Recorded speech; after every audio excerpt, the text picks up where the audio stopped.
Well, hey everyone, how we doing out there today? This is the Flip Flop Investor Show, and I am your host, Todd Bayer, the Flip Flop Investor himself. That's what they call me anyway. I didn't come up with that name. They gave me that name. Did they really? They really did. Wow, Yeah, that's exciting. It's because I wear flip-flops. Pretty much every day. It's rain or shine, people. Yeah, and I'm an investor. So, the Flip Flop Investor, I guess it just totally made makes sense. Yeah. I'll go with it. We'll stick with that. I like it. Anyway, for those of you that are new, the Flip Flop Investor Show is a show about real estate investing here in the Inland Empire, but the information works pretty much anywhere in California. So. Anyway, we get together every week. We talk about real estate investing, and I like to bring on a guest every week. And for those of you that have been following along, we've been doing sort of a theme every week, and actually every month, the same theme. Yes. So in January, we set goals. Okay. And then in February, we business planned. So we planned out how to reach those goals. And then in March, we talked about acquisitions, deal finding. Yes, I remember that. I was here for one of those. Yes, you were. And in April, now that we're in April, it's the first week of April, we are doing our next segment. So in April, we're going to be talking about negotiation. Oh, very cool. By the way, my name's Tyler Hungerford. Everybody, I totally forgot. Oh, you were you? I was getting to that. Oh, wow. Okay. So, with that being said, this week we'd like to welcome our very special guest, one of our lead acquisitions guy for Community Restoration Group. Yes. Mr. Tyler Hungerford. How you doing today, Tyler? I'm doing really great. Thank you so much for having me. This is where we need one of those applause tracks. We do. Like, woo, one of those. Yeah. Carlos is like, I think I got one somewhere. No, it's okay, man. It's all right. Okay. We'll do it next time. We have to have a cue. We got to cue it, yeah. Next week, everybody will be like, wow, we got a big crowd there. We do have a big crowd out there listening in Radioland. Do we? Yeah, we actually are, as far as I know, the #1 real estate investing show on KCAA. Oh, I love it. Yeah, which is quite an honor. I think we're the only one, the only real estate investing show on KCAA. Number but one, baby. #1, it feels to be on the top. All right, so negotiation. Yes. Let's jump right into it. Okay, let's talk about it. Usually we like to just, kind of BS for a little bit, go back and forth. Yeah, we do. But this week, that's kind of negotiation, though. It's kind of a BS. It's a back and forth. And that's what I was going to ask you was, when does the negotiation start in a deal? I mean, it doesn't start with terms. Oh, absolutely. It starts from the moment you pick up your phone. Right. From the moment you decide that you want to make an offer on that house. Does it start there? Absolutely. Or does it start with you kind of gathering facts before that conversation? There you go. Yeah, there you go. I think it's when you choose to that's why I'm saying when you make an offer on a house, you've already gathered those facts. So I guess, it actually starts even before that. Yeah, fact-finding. Yeah, fact-finding. You got to dig in, find out what are you dealing with. Even finding the property itself, I guess it starts even from there. Let's assume we found a house, right? We're looking to buy this thing, 123 Main Street. Okay. We've bought this house, I don't know how many times now. We bought it a lot. 123 Main Street keeps getting wrecked. Yeah, I don't know. These people can't seem to hang on to this place. It's the revolving door deal. So 123 Main Street is it's a house, and we know the owner. But what do we do to get this thing? We have to obviously find out what the story is of this place. We need to figure out the after repair value of it. Exactly. What are we going to resell it for? And we need to kind of get an idea of what the condition of it is right now. Absolutely. And figure out what we're going to spend on a rehab there. So we have our data sources for that, the MLS being one of them. That's one of our main ones, for finding information about, comparables and things like that, so we can determine, what that property is going to be worth once it's all said and done. Right. And for us, we kind of follow a formula. We, our buy price is based upon two pieces of data, the after repair value and the rehab cost. Right. Mm-hmm. So our negotiation is fairly simple. I think our method for negotiation is, rather straightforward. It is. I mean, and it's either a yes or a no. Pretty much we give our highest and best every single time. Yeah. So there's no negotiation really when you're working with us, but that's not how everybody works, and that's not exactly negotiation because you still got to get in the door. You still got to talk to the owner. Exactly. And there's that right there is where the sales really comes in. The owner has to trust you, has to want to work with you. Right. So, we should talk a little bit about how we get our foot in the door, and that's really the negotiation that we're here to talk about today. Not so much the, talking about terms of a deal, because Okay. I'm sure some people out there, they make those lowball kind of offers where, we know our maximum buy price would be like $150,000, let's say, to buy a place. Right. But they're going to offer, going into it, they're going to offer $100,000 to the owner, and maybe the owner will take it. I mean, it's worth a shot. It could be. You may offend them, though, and they may tell you to shove off. Don't come back. Yeah, it very well probably will offend them. Yeah. And for us, it's just that it takes too much time and effort to deal with that, to make an offer and then have to go back and forth a bunch of times. Instead, we just say, look, this is our offer. It's the best we can do. Take it or leave it. I literally had one of these last week where we were dealing with actually this week. It was this week. It must have been. We were dealing with a wholesaler. He came in. He liked our price. He actually asked us to come up a little bit by $1,500. So we did. We came up. Which we basically told our contractor, hey, we got to do this thing for $1,500 less. Exactly. That was where we got the $1,500 from. Right. Exactly. So, and then he says, well, no, but on top of that, you're going to also pay my closing costs. So it was an additional $3,200 that wasn't accounted for. And because of that, we weren't able to, complete the deal. We had a negotiation. We told him, hey, our highest offer is I think it was $212. He came in and said, hey, well, can you come up $1,500 more? So being that we wanted to do business with this guy, I knew it wasn't going to be our first deal or it wasn't going to be our last deal together. I said, sure, we'll come up $1,500. The numbers work. Let's do it. And then on top of that, he didn't disclose another amount of money on top. And so that screwed the deal for us, screwed the pooch. Yeah, it did. Unfortunately. So, that type of stuff does come in negotiations a lot, Sure. where things come up right at the end, like, hey, well, you need to pay this on top too. And that's not really fair for a lot of people. And so, right. Well, they were negotiating with us. Right. They were negotiating with us. And sometimes, it's a problem, I think, sometimes in our industry because, everybody's trying to make as much money as they possibly can. Totally. And I get it. Yeah, I have no problem with it. But when he buys the house for $189,000 and tells me he's buying it for $209,000, yeah, that's where I get a little caveat and I get a little upset. Sure. Yeah, I think they're actually making more money on a wholesale than we are on the flip. Yeah. And I'm not going to say that that's wrong to us. As long as the deal makes sense for us to do it, we're going to do it. Of course, yeah. And I'm not going to fault them for negotiating a better No, deal. they did a great job. But, it definitely it's upsetting when they're really sticking hard to a number and they're making us take a smaller margin on our return. That's when they had plenty to give up on their side. It's kind of like, hey, look, we compromised on our side a little bit for you guys. Yeah, which is putting us in a tighter position. And when you treat your buyers that way as a wholesaler, I think you're not looking out for your buyer's best interest, and you're only looking out for your own self. So I think it's a little bit selfish. That's most wholesalers, though. I don't know any wholesalers that look out for other people. There's plenty of them. Just not these particular guys. I don't know if we're going to work with them again. We'll find out. Yeah, we'll find out. I called him. He never called me back. Oh, I know. That's even worse. I know. Negotiations aren't over once the deal closes. Exactly. You got negotiations afterwards. Exactly. You gotta keep it going. Yeah, exactly. That's called negotiation relationships. So yeah, and that's what it is, really. I wanted to take him out to a game, get to know him a little bit, Sure. Create a relationship with him so that my next negotiation's a lot easier.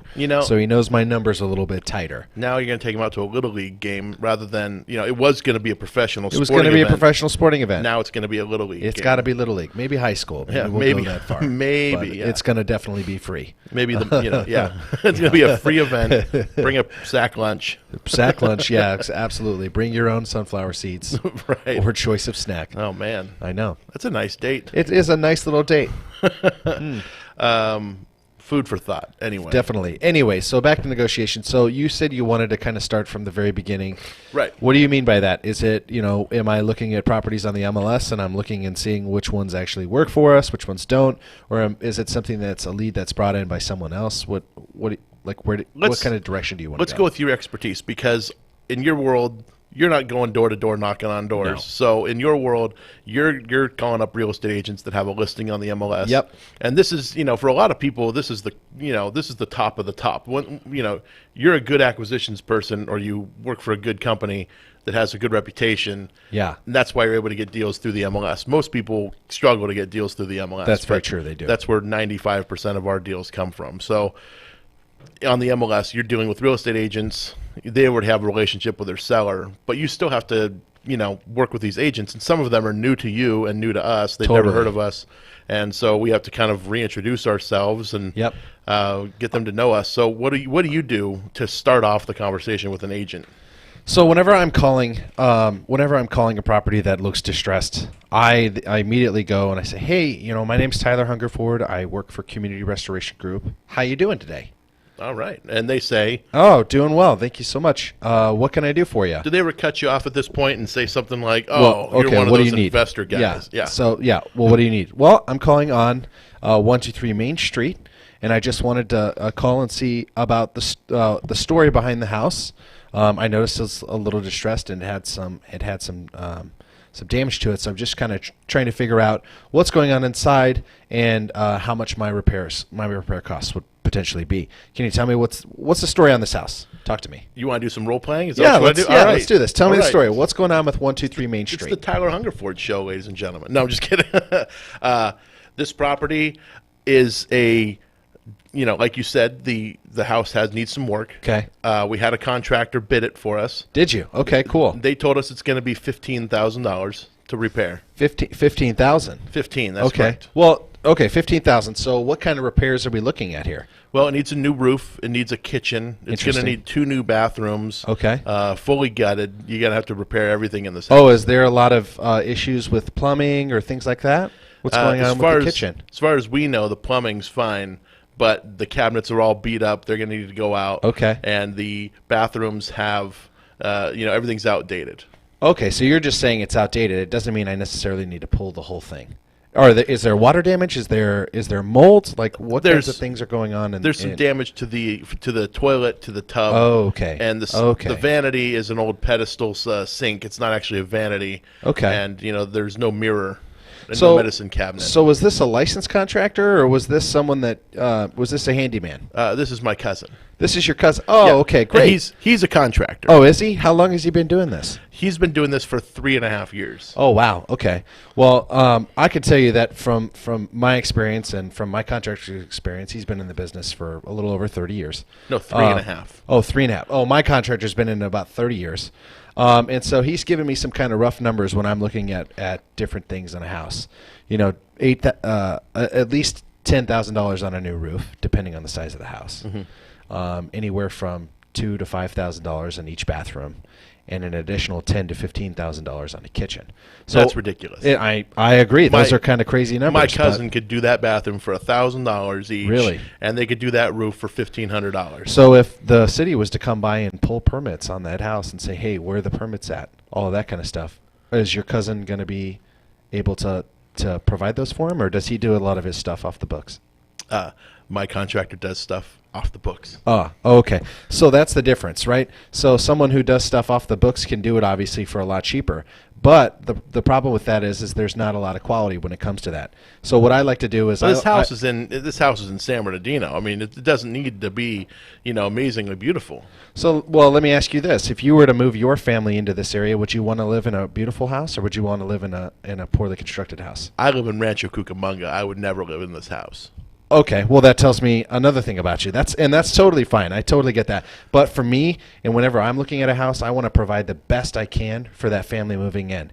So I know that my prices may be a little bit higher than what you're used to, but I'm working with a contractor who's been in the business a long time. We do a lot of houses, and this wouldn't be the only thing that we'd be able to work on together. I don't know if you do a lot of these distressed homes, but I'm definitely interested in maybe working with you in the future on this. Not just on this one, but on other ones. So for this one in particular, I mean, for me, I'm looking at it, and you're saying, $15,000. I'm looking at least $30,000 to $40,000. Okay. So how much would you be able to offer at that price? So, well, the offer price being, I know you're looking for $150,000 on the house, but I think for me and my crew, we'd have to be a little bit closer to 100, about 110. Do you guys think you can stomach something like that? I don't know if the seller's going to accept anything that low. Really? Okay. Well, how about this? Why don't we have my contractor come out? I'll meet you there. We can do a quick walkthrough. I can get a better sense of the numbers, and that'll allow me the opportunity to really see the condition of the home and be able to give you the best and highest offer I can do. Would you be okay with that? Sure. Okay, awesome. All right, great. So what time works best for you, tomorrow or Thursday? It's vacant. You can go anytime. Anytime. Okay, well, I'd like to meet you there too. Is that all right? I'd love the chance well, to shake your hand. I can't be there today, but I could meet you there tomorrow. Tomorrow, what time? Are you thinking morning or afternoon? Yeah, like 8 a.m. 8 a.m.? Okay, let's that's a little early, okay? Yeah, that's a little early. Can you do 10? I could. Okay, perfect. Let's shoot for 10 a.m. I'll meet you there with my contractor. We'll go ahead and walk through the house. And maybe we'll get to educate you a little bit about, what types of things that flippers do and flippers look for in a home. Does that sound okay? Sounds wonderful. Awesome. Okay. Well, I'm really looking forward to the chance to shake your hand, meet you in person, and walk through the house. All right, I love it. All right, I'll see you tomorrow. That was a role play, ladies and gentlemen, for those of you just tuning in. That was us talking about, I was pretending to be the real estate agent. Tyler was pretending to be the, I guess Tyler. Yeah, I was you were pretending being to be myself. You, Yeah. you do you. And, I was being kind of a pain as a realtor. I was being tough on Tyler. You were. Because in my case, I have a contractor cousin that knows everything about real estate, flipping and whatnot, and he seems to know that the rehab was only going to cost $15,000, but Which I've never heard of a rehab costing $15,000. By the way, everybody. Yeah, just so you know, those people out there, I know it's The house sells for $50,000 less than what it could have with a $15,000 rehab. the least I've ever spent on a renovation on a home was $18,000 and some change. Right. Because that house didn't really need much. It was a fairly newly built home. I think it was built in '05. Okay. And I think I did this in like 2009, 10, something like that. Oh, wow. So it wasn't that old, and it didn't really need much. But surprisingly, people can damage a lot of stuff in a home in that span of time. They 4 or totally 5 years. can. I should have asked a little bit more about the condition of the home, the paint. I should have asked about the flooring. I could have asked about the windows. I could have asked about the bedrooms and what those looks like, what the carpet looks like, all that kind of stuff. So there's you could additional. save all that. You could save all that for the meeting at the home tomorrow at 10. But there was a lot of other things that I could have brought into that conversation to help beat up that real estate agent Sure. too. And show if they're them that I know what I'm doing. Yeah, and if they're kind of giving you a hard time to set the appointment for you to go see the home, you're gonna have to give them a little more convincing, ask some more questions. Exactly. Get them to what your point is. And I liked what you were doing, where you were calling out the costs of some of these things. You can say, my contractors told me that a new roof is $10,000 right there. If the house inside is amazing, then we can maybe make this work for 15. But Right. yeah, it's pretty. But a lot of times I've seen actually realtors when they get a bid from a contractor, It's someone who's actually a licensed contractor, and their bids are usually much higher than what we're going to come in way at. higher, and I love that. Yeah, and it's good. That. It's good, but it works for us sometimes in that case, where we can come in and say, actually, your bid of $80,000 to redo this house is probably for us going to be about 50, and that Right. 30,000 actually works out because our price now is about lined up with what you're asking. Yeah, exactly. And so, sometimes that works out. And yeah, like you said, I love it when they have a real contractor bid. So for agents out there that, that are listing a home that's in, disrepair, you should consider having a contractor totally walk it. consider have a contractor walk it. You're going to get way better prices on the MLS. I mean, you just are. Yeah. Because someone who's a newbie who doesn't know anything is going to say, "Oh, well, your contractor walked it. Okay, well, that at least gives me a sense of, okay, maybe I can come in and pay a little bit more." And Obviously, that contractor might get a affects job out of it. Yeah, totally. So you're helping out people in your sphere of influence, and allows you the opportunity to maybe get some referral payment, all that kind of stuff. So Yep. there's a business right there, or just a referral business that you can build for yourself. And you might even get a listing on the backside of that Exactly. because you did right by the client. Exactly. So, both clients, by the way, the Right. buyer and the seller and the buyer. Exactly. Yeah. So, Cool. That's one negotiation when you're talking with a realtor. Yeah. But it's not always realtors. No, it's wholesalers. And sometimes it's realtors that don't really know the house needs any work. Some realtors think that it's going to sell in the 1980s style that it currently is in. It's got ridiculous. that beautiful wallpaper. It's got those honey oak cabinets that everybody used to just love. love the the honey Formica countertops. It's got all that stuff in there that is, totally what today's buyer's looking for. 100%. And it's funny because so many agents we've found don't know how to value property. And Which kind of blows my mind. It's really not that difficult. You Well, use comparable properties within the neighborhood. comparable is a tough word. A lot of people don't realize what that means. Like if I go to, let's say a flooring store and I'm looking at two samples of quartz countertop, Right. And they're both very similar looking, you Right. know, I'm comparing them to each other because they're very similar. Right. But if I put up next to the quartz countertop, I put up a wooden countertop, those are two very different countertops. That's true. And it's not comparable, but they're countertops and they're new.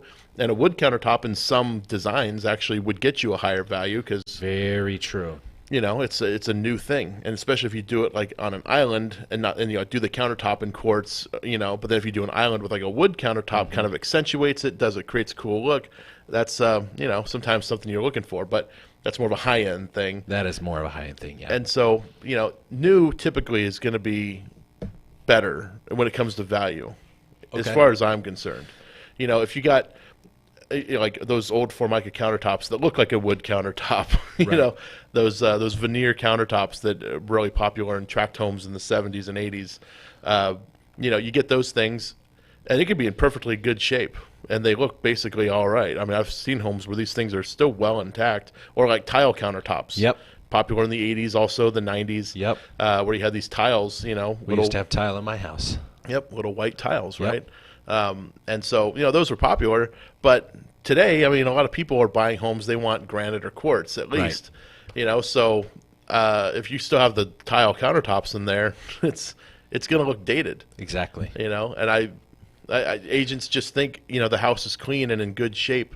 That makes it top of the price range, and it just doesn't work that way. I have so much and I'll tell you this is the most difficult type of negotiation with these types of people because they feel like, oh, well, the house is turnkey. Yeah.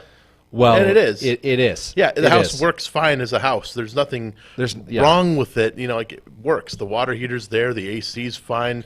They got a roof on it that's not that old. I mean, Right. yeah, I get it. It's turnkey. Like somebody could move in, Right. and it's a perfectly fine house. But if we have a home for sale that we've just done a renovation on, and everything in there is modern, And brand new. and it's the same exact house, same street, we're going to get a much higher value. We're going to get more offers, and Yep. our price is going to get bid up. Yep. If you're listing yours for 300 and we're listing ours for 300, what's the buyer that's out there looking for their next home? What are they going to offer on first? Ours. Yeah. 100%. And that's how you have to look at it. That's how the agents, that's what they fail to do sometimes, is to look at it from a buyer's eyes. Right. If I'm in the market to buy a home, here's the competition right now. This one over here is clearly top of the market. This one is the nicest looking home. It's got the best amenities, all that kind of stuff. And then you get into the stuff that's like, okay, here's the homes that have been well taken care of. The owners owned them for 10, 15 years. Maybe they've done some nice hardscape work, things like that around the home. Who knows? Could be a nice house, but it might be dated. And yeah, those are the ones that they're going to get mid-high level price range, pricing, where ours is going to sell for 300. That one might get 290, 280. Okay. Something like that. And then you have the stuff that needs work, and those can go anywhere from that point True. on down. Those can go down to as low as 120. Yeah. Depending on how bad they are. So, things like pools do add value. Oh, 100%. But is it $50,000 worth of value or $100,000 worth of value? Because when we're looking at pools, $4,000 of value. Exactly. When we're looking at pools, we have to look at it like, is it going to double the value of that pool, of that asset? Is it going to pay for itself and also provide a substantial return, double? Yeah, for us, like we're doing a home in San Bernardino, part of San Bernardino, that pools give basically no value. Okay. So, when we looked at this home, we said, cool, there's a pool. This you're talking about 13th? Yes, I am. That actually does that. You don't think that provided additional value? No. Really? No. I mean, you're the expert. What's gonna provide is like a more willing buyer. Okay. I There you go. don't see it as an increase in value, because you get to these neighborhoods sometimes where there's a price cap, because there's a better neighborhood out Gotcha. there where the next price level up makes sense to go buy in that other neighborhood. Okay. So they're going to buy in this neighborhood. They might even have relatives that live in this neighborhood, but they're Right. going to have the pool. Right. So Okay. they want to buy it because they're going to be close to family and there's a pool there. That's what's going to sell this home when it's all done. For sure. But that one won't be done for a few months. We got a lot of work to do Yeah, on we that do. one. That's a good one. Should I not be name dropping our properties? It's public information. Okay, it is totally public information. Yeah, that one's going to be a little while. So it is. I mean, it's a cool property though. It's gonna be beautiful when it's done. I'm absolutely. excited. Yeah, beautiful Excited. pool It's super cool pool and a hot tub. Hot tub. Hot tub. It's gonna make you hot. Make you hot. It'll make you wet. Anyway, a little throwback. What are we talking about? A negotiation, right? We're doing a radio show. So you were just asking about how do you negotiate with someone who has all of these things that are kind of turnkey, still okay, all that kind of stuff. Yeah. I honestly never purchased a house like that. It's tough. Those are the hardest Never. ones for us to buy, because the agent is convinced that they are turnkey and they're going to sell them to a starter family. Yeah. It's a starter home, and they're not wrong. They're really not, and they will sell. They will sell, It and may take a little bit longer though. it sure will, especially if they're trying to get top level pricing in the neighborhood. Exactly. And I guess that's what I was getting at, was that if you think you're going to get $300 for that house, you might be wrong. You might end up selling it for $280, but we're not going to offer $280 No, because we're I'd not a offer- retail buyer. Yeah, I'd offer $225 minus repairs. Sure, exactly. And so that's the difference. That Right. we're going to probably end up paying $200 for that house. Right. But because it's turnkey, because there's nothing really wrong with it, it qualifies still for bank financing. Right. And a bank will come in, you get an appraisal done. There's going to be nothing wrong with it that needs to get fixed in order to purchase it with a bank. Right. So those are the properties we typically buy. Nope.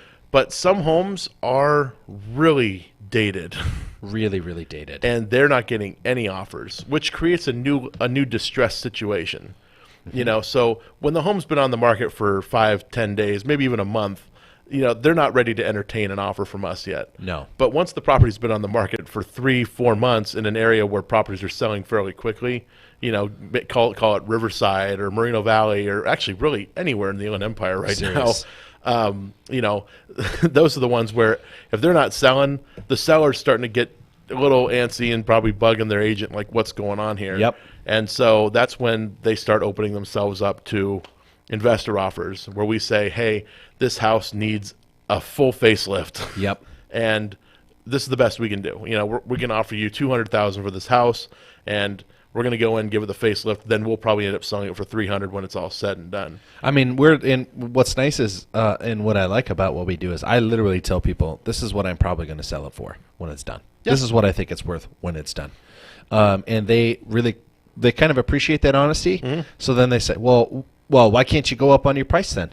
Well, then I say, well, why can't you put in the $30,000 to make your house nicer? Yeah, exactly. And that's, Because if you want to do that, then please, by all means, do that. But my money costs me money. I'd love to find a way to do this for free. I just haven't figured that part out yet. Yeah, right? I still have to eat too, Yeah, exactly. You don't stay this weight without eating. It's I tough. mean, It's tough. even Ty Pennington, right? All that stuff costs money for them to rebuild those houses for those people. Yeah. They didn't actually do that for free. Like all of that marketing and all that advertising and all that Sears crap that was in their house. Yeah, that all is paid. That's what pays for the house to be Right. rebuilt. That all those volunteers maybe don't get paid, but those contractors that are working on that house to making sure that things up to code, all of those guys are absolutely getting paid. Sure. Except for the ones that actually do volunteer. Right. Right. But yeah, But anyways, so that's what I say is, well, my money costs me money. Mm-hmm. If it didn't cost me money, then I would totally buy this house at $280,000, and I'd put in the extra work myself. But I'm not going to live in it. I'm going to sell it to another family, Yeah. and I'm going to make sure this home gets the loving attention that you guys gave it in the first place. Absolutely. I want to make sure that this house is loved again just as much as you loved it when you first purchased it. That's wonderful. Let me help you do that. Sure. That's a nice picture. I like that. Thank you. So negotiation with those agents is tough, but it can be done. It totally can be done. It's all it just about takes time. Getting their expectations in line, letting them Yeah. understand why we offer the way we do. I think that's the most success I've had anyway. Yeah. Is that explaining to them how an investor works, how we work, and show them the numbers. I've had to break out the spreadsheet on numerous occasions and walk them through it. Say, I know it seems like we're making all this money, but we have to pay escrow twice. We're gonna have to pay title twice. We're gonna have to do all this stuff twice. Right. So these are things that eat up our money. Plus, we're gonna pay a realtor in the end to sell it. That's another commission we got to pay. Right. And it might be you. You should really be. think about that. Could be, and that's the hard thing. So it's, negotiation continues, And 100%. and Yeah. it's difficult across all all channels. It is, yeah, but it makes the job fun. It makes this fun. It Yeah. makes it interesting. We get to do new stuff every single day because it's constant negotiation. I'm constantly on the phone. I'm constantly looking at properties. I'm constantly out there and trying to find deals. And so, and a lot of that you're doing is relationship based. 100%. And It's that's all relationship based. That's exactly it. And so, at least in our world, negotiation there might not even be a property in question at this point. You're just getting to know people. Right, and I'm sending out emails. I'm doing little drip campaigns for agents. I'm letting them know, hey, I'm still in the area. I'm still buying. Something I'm going to be doing is letting them know, like, hey, we just closed on this house, and this is what we're going to do to it. Hey, we just sold this house. This is what we bought it for, all that kind of stuff. Like, agents should know that so that they can see our quality. Yeah. And so they can come to us and be like, well, hey, I saw all these other things that you guys did. I want to work with a qualified seller and qualified buyer. The thing is we don't just buy one house. We buy a lot of dozens of houses. Mm-hmm. So why would you just work with someone who will buy one house every 10 years or one house every 15 years? Why wouldn't you work with someone who buys 30 to 60 houses a year? Yeah, it makes sense to me. It totally makes sense to me, That's too. a lot of commissions. It's a lot of commissions. It's a lot of money. Even if you did 3 houses with us, that's 3 more than you would do with any other single buyer. Absolutely. Yeah. And of course, the nice thing about working with sellers is that you're going to get referrals, and a warm referral from a homeowner is a very powerful thing for an agent. So, like, if I bought a home and then now my brother's in the market to buy a home, and I say, hey, you got to call John. He's a great real estate agent, and he calls John. John's going to get that business because I said John was a great guy. He really knew what he was doing. That's so great. And what's even greater is when you can bring a product to a neighborhood that's seen that house just fall apart and be a piece of crap, and be able to go to those neighbors and say, hey, listen, guess what we did? Mm-hmm. Guess what we just did? We just turned this ugly thing, this blight in this neighborhood, and we turned it into something amazing. You guys should, 1, come check it out, and 2, see if we can help you, or 3, if you know of anyone that needs some help, listen, we're here for you. Let's make this deal happen. Yep. If you need cash, we can help you. Yep, and that's what an agent should be doing. And talk about that kind of referral source. Sure. That's insane. The amount of deals that you can get just from doing that in just a neighborhood. Everyone knows that ugly house in that neighborhood. Everybody. Oh, of course. You walk by it, you drive by it every single day, and you get pissed off every time you drive by it. Yeah. Okay? What? And then some guys like us, we come through, we buy it, we turn around, and we make it look beautiful again. And guess what? You're going to be happy. Your property value just went up significantly. Yeah. So hopefully your agent is smart, and they're going to go out. I would hope so. They would go to the neighbors after we do a project and say, Give them a little door knock. yeah, this was the house that we had. I had this Look thing at the listed a little while before. back. You saw it before. Now your house is worth more as a result. And you could possibly get a listing from a standard seller. Yeah. That's looking to sell, or possibly find another distressed property. Yeah, possibly. Possibly. So, and then they would bring that to us, and then we turn around and flip it again, and then we do that same thing. That's the goal. That's the goal. That's what we want to do. Yeah, so that's how you keep the thing rolling. that's how you keep the thing rolling. In the world of MLS stuff, since we don't typically deal with the sellers directly, the story of the seller. You know what? That's a common misconception, because every time I've been to a house, and this is pretty significant, the amount of times I've been to a house where the seller is there walking me through it. Well, and that's what I was getting to. Oh, okay. Sorry. But no, I was like almost at it. I was, Okay. I was like right there. No, it's good. But you saw where I was going with it. Yeah. That we're not dealing with the seller directly through the agent, but that's what I was getting to is once we walk the home, the sellers are usually there. Oh, totally. And you can usually explain to the seller, because sometimes the agents are really terrible at explaining to their sellers why an offer came in where ours came in, and when the agent gave them the expectation sometimes that the price was going to come in much higher. Much, much higher. And they're like, well, what the hell, guys? Like, why are you coming in so low? Well, honestly, this has to be done. You said that the roof needs to be redone, and the kitchens, and or the kitchen, and then the bathrooms, and then I have to look at the windows, and those windows are dated. They haven't been redone. I'm going to get dinged for all these things because the city's going to come through. They're going to take a look at it. This house may have been cited, so they're already got it in their Yeah. in their view of, hey, we're going to ding these guys. We're going to, we're going to make sure that this is done correct. Yeah. We have a lot of houses like that. Sure. And so, all of those things come into play when you're purchasing.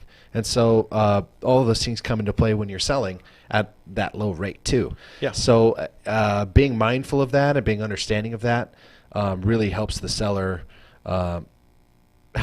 see your point of view and why you need it the way you need it. And I mean, so many times I've been there, they really, I ask them about the house and how they enjoyed it and what types of things did they build, or what types of, how many times they've had family over and enjoyed, big old parties and all that kind of stuff.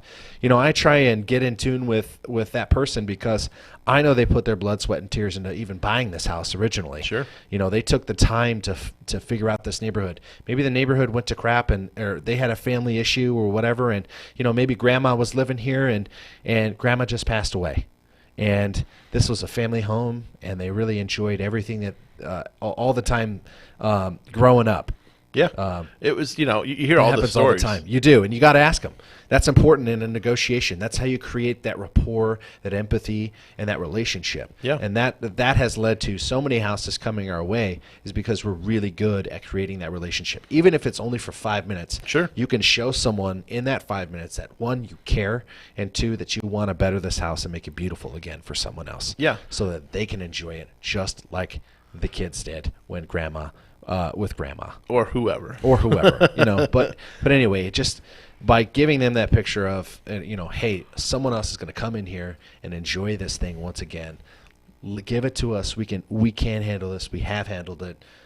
We've handled stuff like this in the past. Like, let us do this. We can do this project, and we're going to make you proud. Yeah. Have you ever thought about bringing like a portfolio of past projects to a home visit like that? I haven't, but that's actually a really great idea. Yeah, I just kind of thought of it right now, like, to show them like what we've done to other homes, and say, this is what we did a home that looked very similar to yours, actually not too far from here, and you can kind of break open the book and say, this is what it looked like before, and like, this is what it looked like once we sold it, and here's the new family or something. Like, if we ever get a picture of that stuff, we should get a picture of, we should. I would love to see that. Go back and visit some of the houses. Yes. Actually, we've done that before. I can't say that's always such a good thing for us. That's true, huh? Because sometimes the grass is dead, and we're like, oh man, they just killed our grass. Like, all this stuff we put in, they got. I remember I drove by one, and like, we did a nice job, but the front yard was actually really big and had a big like front lawn. Okay. And like, we show up, I don't know, I want to say it was like 3 months later after we had sold it to these people, and like, there was like 2 cars parked on the now dirt that was in the front. Like, I'm like, oh my God, you guys! All that water you spent. I know to build the grass up. And the funny thing is, I mean, most cities have like a grass ordinance. You have to have some kind of lawn, or at least have some kind of landscaping in the front.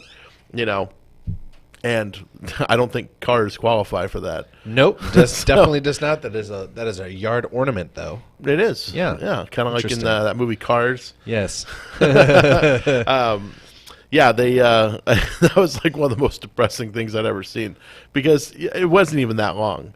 But I've been by some. I actually, the first flip I ever did is in Moreno Valley. I've driven by it. They've taken good care of it. Oh, that's awesome. Still looks exactly like I sold it to them. I like to hear that. But you know what? Taking a portfolio of properties that we've done is not a bad idea. I've actually been thinking about putting together a portfolio of properties for these real estate agents and emailing that out. Yeah. We've got thousands of emails. Sure. Like, why aren't we doing this? It seems like that would be a great way to do a drip campaign. Hey, yet another property purchased by Community Restoration Group. We're really excited about what this is going to be, and check back in 6 months, because it's going to be for sale. So make sure your buyers are ready. Make sure your buyers are ready. Exactly. Because say they bring the buyer, they get another commission. Exactly. There you go.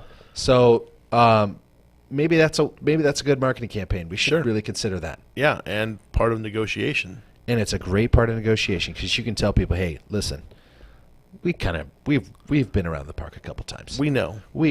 We know what we're doing. And you know what? Like, while you say this is $15,000, like the example earlier, it's actually going to be 35 or 50. Sure. And you can say, here's a project we did in Fontana, that looked exactly like this house in the beginning, or it was even worse. Sure.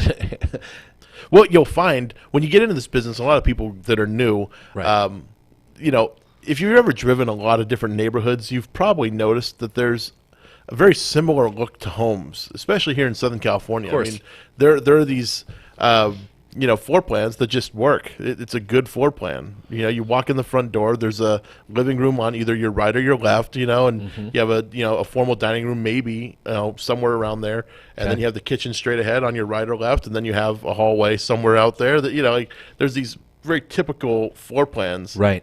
because they just work. And the funny thing is that we've done a lot of homes that are very similar. We've done totally homes. have. We've done homes in different cities that are the exact same floor plan. Wow. And it's because it was probably the same builder, that built the same home. Sonora homes are a lot like that. Yeah, they're not the only ones. No. I mean, KB, they're all guilty of it. It's not, I shouldn't say Well, guilty. It's not yeah, a bad thing. yeah. Because, you get these floor plans that work. They sell well. And yeah, it's just, I know in Moreno Valley, there's a lot of tract homes that look very similar. Oh, crazy amount. And they're That's great. all it is. They're great, though, because, number one, they're easy to value. Yeah, that makes my job super duper easy. Yeah, because, you can compare it to a home that's exactly identical to it. Right. Down the street that sold within the last couple months. And, those are easy comparable sales. Right. But, yeah, it gets harder when you're in areas where there's a lot of semi-customs or, if you're out in the middle of nowhere, like some parts of Paris or Moreno Valley or Riverside even. Hemet, San Jacinto. Oh, my God, Hemet and San Jacinto. Yeah. Totally. Sure, but there's, those Temecula. Yeah, parts of Temecula for sure. But that's part of the business and understanding a market. That's why when you get to those areas, it's good to know the agents that are specific to those regions because they know. They say, okay, this is a great property, and this is horse property out there, or whatever. And everybody, it's a 1 acre minimum lot, and they know what's going on in those homes, and they can tell you what the value is based upon what it's got to offer. Okay, that's a great. I mean, that's a great tool to use for negotiations too. Sure. I mean, when you're looking at maybe reselling, you call someone like that, and you get all of that information, so you can provide all the amenities that someone would be looking for in that area. Yeah. I know that's something that we're doing out on Temecula at the moment. We called a bunch of agents, had them come walk the house, and they told us everything that was wrong and everything that was right and what they'd like to see some more of. And we're making those adjustments right now, and it's coming along really, really nicely. I remember doing a deal. It was way out in, I want to say it was in like Oxnard or Calabasas or something, like something way out there from here anyway. And they the guys I was doing it with, they were like, we need to put a horse corral in this property, because people want to have horses out here. That's why people buy. And I'm like, I've never done this before. I've never put in a horse corral. So okay, if you say so, and this was when I was fairly new, and they kind of convinced me to do it. So we put it in, and offers just right away came in. Wow. Once it was time to go sell, because you had to have something for horses there. Okay. And so they had what was a 3-stall stable and like a little pen, they'd put in, and it wasn't much. I think they spent all in total $8,000 to put all this stuff in, but it's what people would want. They want to come into that. And the people that bought it I think they already had horses, that bought the place. So it worked out for them because they needed a place to put their horses. Right. So, when you're in a situation like that, you're looking for something very specific. Yeah. So, and at that time, there were those people and a bunch of other people in the same scenario looking for a place to house their horses. That's pretty cool. And you don't Norco, you have to do that. Norco, you have to do that. Yeah, Horsetown, USA. Yeah, Horsetown, USA. So that's part of negotiations. Totally. I mean, that's probably one of the most important part of the negotiations is knowing the amenities that are around you that you need in order to resell the house at maximum capacity. That's that fact finding we talked about in the very beginning. Exactly. Get the facts, and then you can start from a place of knowledge, because who knows, this could be an out of the area agent that's got it listed. Exactly. That might have been a friend of theirs. Oh my God, that happens so much. I love talking to the Orange County people because they have no idea what the prices are out in the Inland Empire. Us hillbillies out here in the Inland Empire. Total hillbillies. They're so surprised to find out we have teeth. It's great. Oh, there you go. Oh, you're not all meth heads. Yeah, exactly. I'm like, actually, no, we're not. We got paved roads now. It's fantastic. Yeah, we have cars. These things called cars that they run. Wow. I know, it's pretty amazing. But yeah, the Orange County, the out of the area agents are great because they don't know what an area has to offer. No, and they don't know what affects pricing. So exactly. I find that in our position, we're often educating people in some form or fashion. We're either educating the agent or we're educating the seller, and that's our method of negotiation, is to educate. Yeah, totally. So We even have a whole thing on educating agents on how to get 2 deals a month with little or no clients. indeed we do. Do we have a way for them to get that? If we can, I don't think we have a thing. Oh, we don't have a thing. Yeah, No. we need to set up We a should thing. put like a website up or something like that. That'd be nice. You know what? I think what I could offer them, at least for now, Yeah. is that if they're interested in Okay. working with real estate investors, what they should do is come to the Inland Empire Real Estate Investment Oh, hey, Club. that's a great idea. You know, for those of you out there that want to get into real estate investing, you got to come to the Inland Empire Real Estate Investment Club. We're one of the largest investment clubs in all of California. Which is very exciting. Very exciting. We're almost 3,600 members now. That's awesome. Which is pretty amazing, because we started out in September 2014 was our first meeting to 4 people. Wow. Yeah, it blows my mind just looking back, because that for me, it wasn't that long ago, but it seems like such a long time ago, because Yeah, it does. our meeting has changed Dramatically, yeah. since then. Now it's a show. It really is. It's a show, but it's edutainment. All right, Yeah. that's what we call it, edutainment, because Yes. it's educational, but it's Yes. entertaining. We like to have a good time on this show. I'd like to think we're entertaining, but that's I don't know. The ratings tell us otherwise. I think no. I think we're entertaining. You're definitely an entertaining fellow. Wow, that's a very nice compliment. Yes, you're welcome. Thank you for that. Yes. I was feeling so down before. Now I Oh. feel so much better. Do you? Okay, that's wonderful. Well, thank you. I think it's entertaining. It is entertaining. One day we'll take a vote from all the viewers out there and let us know if you think we're entertaining or not. Maybe we should set up a website. Oh, we should. You know what? That's a great idea. How was the show? Was it good? No? No. Tell us why. What could we do to make it Yeah, better? 'cause we're always interested in making ourselves better.